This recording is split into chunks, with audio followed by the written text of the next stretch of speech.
आज हम बीए पाठ तृतीय में उदारवादी विचारधारा एवं प्रमुख मांगों को आगे बढ़ाते हुए उदारवादियों की मांगों का अध्ययन करेंगे।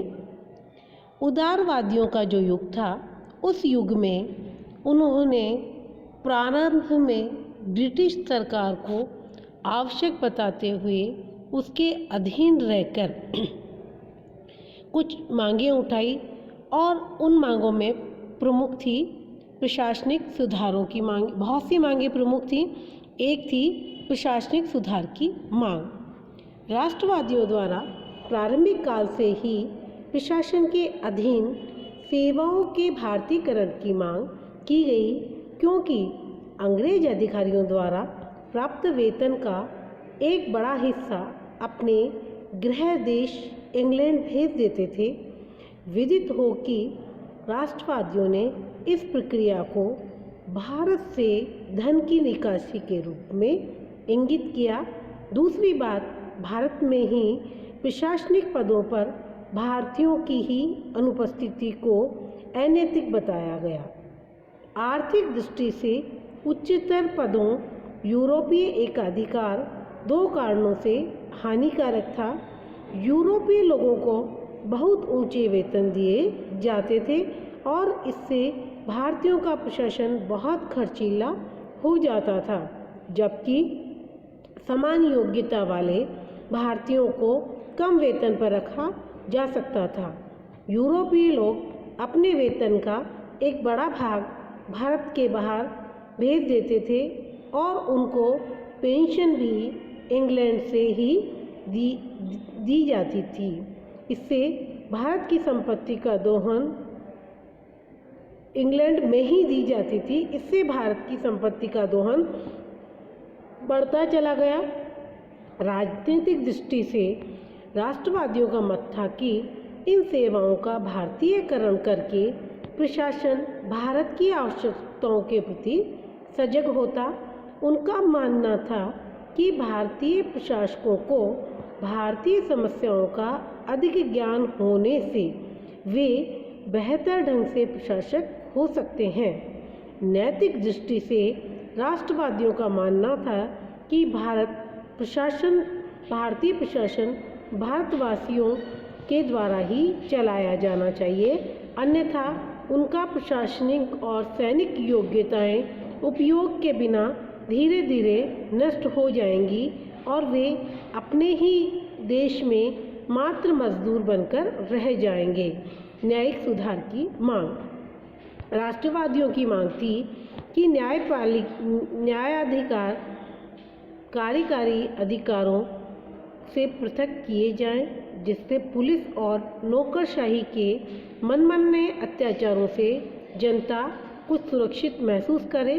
उन्होंने जनता के साथ पुलिस और दूसरे सरकारी अमलों के दमनकारी और निरंकुश व्यवहार के खिलाफ आंदोलन किए। उन्होंने कानूनी प्रक्रिया में होने वाले विलंब तथा न्याय व्यवस्था के ऊंचे खर्चे की भी आलोचना की। नागरिक सुधारों की रक्षा।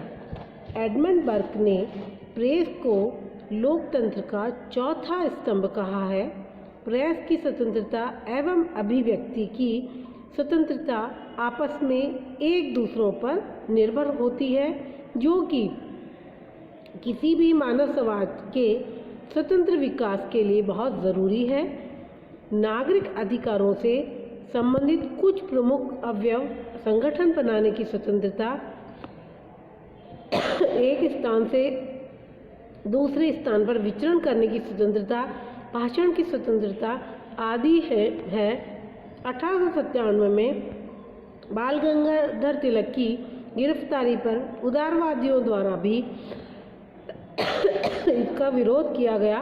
कालांतर में लोकमान्य तिलक, महात्मा गांधी और अन्य राष्ट्रवादी नेतृत्व द्वारा नागरिक अधिकारों के विषय को राष्ट्रीय स्वतंत्रता आंदोलन का अभिन्न अंग घोषित किया गया और राष्ट्रीय आंदोलन चलाए गए।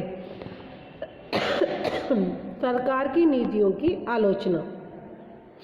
राजनीतिक चेतना द्वारा भारतीय राष्ट्रवादियों ने भारत के पड़ोसी देशों के सरकार की आक्रामक विदेश नीतियों की भी का विरोध किया।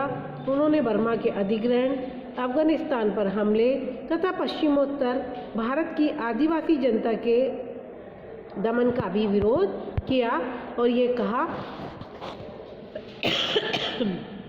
कि भारत